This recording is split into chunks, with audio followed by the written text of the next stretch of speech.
Dnešní den, který jsme prožili tady u hotelu Galík ve Velkých Karlovicích, byl výjimečný hned ze dvou důvodů. Především proto, že se zde konal poslední závod ze seriálu Valachy Tour 2017. To znamená, že budeme znát vítěze, kteří v průběhu roku nazbírali nejvíce bodů v jednotlivých závodech, a budeme znát také vítěze toho dnešního závodu, to znamená Běhej Valachy 2017. A to jak v těch dětských kategoriích, tak v těch dospělých a hned také ve dvou závodech. Ten první měřil 6,5 km a ten nejdelší měl 12 km a vyhráli samozřejmě jen ti nejlepší.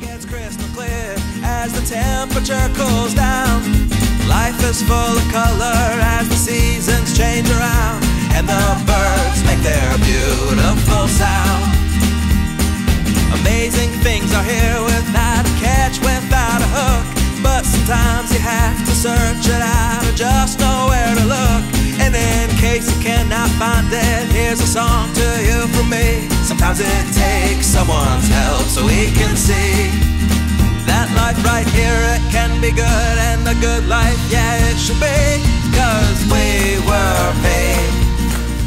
Běhej Valachy, skvelý pretek, skvelá atmosféra a musím povedať skvelá trať. Tento rok organizátorom sa podarilo aj úplne úžasný výbeh na záver, ako myslím, že mal by si to každý vyskúšať, je to skvelé.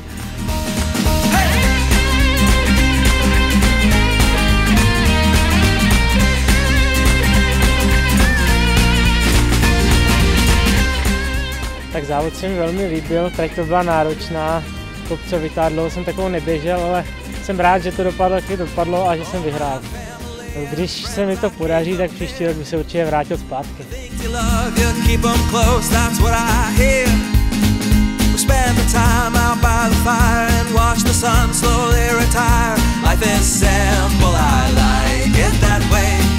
Dnešní Běhej Valachy bylo zase dalším zážitkem pro mě.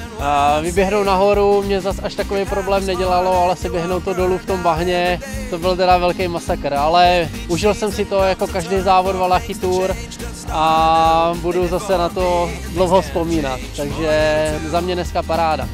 Just remember with each day there is an opportunity and we were made. Yeah, we